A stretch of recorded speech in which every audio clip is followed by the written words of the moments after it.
Welcome to our channel where we explore life-changing books. Today, we dive into Playing with Fire by Scott Rieckens.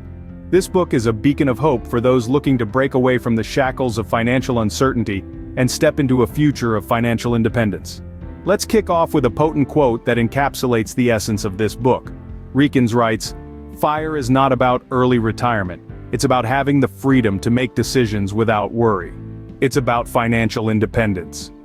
This statement is not just about money, it's about life. It's about the freedom to choose your path, to make decisions on your own terms, to live without the constant worry of financial instability. So, buckle up for an enlightening journey as we delve into the chapters of Playing with Fire.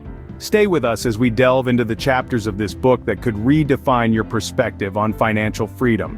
Chapter 1, aptly titled The Awakening, introduces us to Scott's realization about his financial situation. This chapter is where Scott's journey begins, a journey that many of us can relate to. He comes face to face with the stark reality of his financial state, a place of living paycheck to paycheck despite a seemingly successful career. Then, a light bulb moment occurs. Scott stumbles upon Mr. Money Mustache's blog, a treasure trove of wisdom about financial freedom. He becomes engrossed in tales of everyday people who've claimed independence from financial constraints, retiring early to live life on their terms. He learns about the concept of financial independence retire early, or FIRE, which advocates for a lifestyle of frugality, savings, and investments. Suddenly Scott's perspective on money shifts. He sees a path towards a future where he controls his money, not the other way around. An awakening indeed, but the journey was just starting. In Chapter 2, The Resistance, we see Scott facing opposition. Change is often met with resistance, and Scott's journey into the financial independence retire early lifestyle was no exception. The biggest challenge? Convincing his wife to embrace this radical shift. The road was not an easy one. Differences in outlook, fears about the unknown, concerns about the sacrifices required. These were all hurdles they had to overcome. Scott's experience serves as a reminder that the path to financial freedom is not just about numbers and budgets. It's also about navigating relationships, managing expectations, and fostering understanding. It's about two people, with different views and habits, coming together to form a unified vision for their future. This chapter is a testament to the power of communication, compromise, and commitment in the face of resistance. Resistance is often the first reaction to change, but it's the first hurdle to overcome. Chapter 3, The Plan, is where Scott and his wife start to make real changes. They knew they needed a roadmap to reach financial independence, retire early, or FIRE, as it's commonly known. They began by tackling the most significant expenses in their lives. The flashy cars they once admired became a symbol of their past extravagance. They bid farewell to their pricey rides and welcomed more economical alternatives. Next, they turned their attention to their home. It was a beautiful, spacious dwelling, but it was also a drain on their resources, so they made the tough decision to downsize. They traded square footage for financial freedom, proving that sometimes less is indeed more. Every step they took was a conscious move towards their ultimate goal, financial independence. And while it wasn't easy, they were fueled by the prospect of a life unchained by financial obligations. Remember, planning is the bridge between a dream and reality. In Chapter 4, The Execution, we witness Scott and his wife putting their plan into action. Now, this isn't a tale of overnight success, nor is it a narrative of unattainable dreams. It's a story about deliberate actions, about hard choices made easier by the promise of a future unburdened by financial stress. The couple started to live frugally. It wasn't about deprivation, but rather a reevaluation of what truly mattered. They traded in extravagant dinners for cozy home-cooked meals. Luxury vehicles were swapped for more budget-friendly transportation. They started to ask themselves before every purchase, is this truly necessary? Does this bring us joy or move us closer to our goal? But frugality was just one part of the equation. They also started to invest wisely. They realized that the key to their financial independence wasn't simply in saving money, but in making their money work for them. They delved into the world of index funds, bonds, stocks, and real estate, learning as much as they could and making informed decisions. They worked tirelessly towards their goal, not because they were driven by a need for wealth, but by a desire for freedom. Freedom from the 9-to-5 grind, freedom to spend time with family and friends, freedom to pursue passions and interests without the constant worry of bills and expenses. And throughout it all, they remained steadfast. There were undoubtedly moments of doubt, moments when they questioned if they were on the right path, but they held onto their vision, onto the promise of a life lived on their own terms. They discovered that the journey towards financial independence isn't just about the end goal, it's about the transformation that occurs along the way.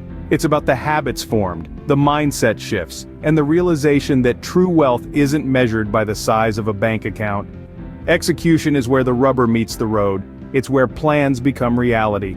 They showed us that with determination, discipline, and a clear vision, anyone can pave their own path to financial freedom. In the final chapter, The Realization, Scott reflects on his journey.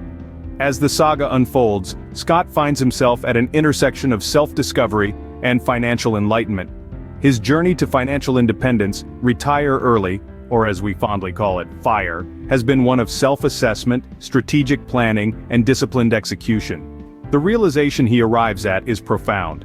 It's not merely about accumulating wealth or retiring at 40, instead, it's about the freedom that financial independence brings, the freedom to make choices that align with your passions and values without the constraints of financial obligations. It's about having the liberty to live life on your terms, to follow your dreams, and to create a life that reflects your true self. Scott delves deeper into this realization. He talks about the peace of mind that comes from knowing that you're financially secure, that you have a safety net that allows you to take risks, to explore new opportunities, and to embrace the unpredictable voyage of life. And with this newfound freedom, Scott emphasizes, comes responsibility. The responsibility to manage your finances wisely, to make informed decisions, and to maintain the discipline that brought you to this point. It's a balancing act, he says, between enjoying your freedom and ensuring your financial security. Now, Scott doesn't keep these revelations to himself. He generously shares his insights and offers advice to others who want to embark on the journey to FIRE. He encourages us to start by examining our financial habits, to question our assumptions about money, and to challenge the societal norms that often dictate our financial decisions. He urges us to define what financial independence means to us, and to create a plan that reflects our unique circumstances and goals. He tells us that the path to financial independence is not a straight line. It's a winding road filled with challenges and setbacks, moments of doubt, and triumphant victories. But he reassures us that each step, each decision, each sacrifice brings us closer to our goal. The journey to financial freedom is not easy, but the reward is priceless. So let's take a page out of Scott's book, literally and metaphorically, and set ourselves on the path to FIRE. As we come to the end of our journey through Playing with Fire, we see that financial freedom is not just about money, it's a lifestyle. It's about making choices that align with your values and aspirations. It's about creating a life that you don't need to escape from. Let's take a quick look back at our journey. In The Awakening, we learned that the first step towards financial independence is realizing the power of our choices. We discovered that it's not about the size of our paycheck, but about how we use it. In The Resistance, we faced the challenges that come with change. We learned that resistance is a natural part of the journey, and that it's okay to feel uncomfortable. It's in these moments of discomfort where we grow the most. The plan taught us the importance of having a clear and defined path towards our financial goals. It's not enough to want financial freedom. We need to plan for it. In The Execution, we put our plan into action. We learned that progress is not always linear, and that's okay. The important thing is that we keep moving forward. Finally, in The Realization, we saw the fruits of our labor. We learned that financial freedom is not a destination, but a journey. And it's a journey that's worth every step. Now it's your turn. Consider your own financial goals. What changes can you make today that will bring you closer to financial freedom tomorrow? Don't be afraid to play with fire. Take control of your financial future and create a life that aligns with your values and aspirations. Remember to like, share, and comment on this video if you found it helpful. And don't forget to subscribe to our channel for more life-changing content. Until next time, keep playing with fire.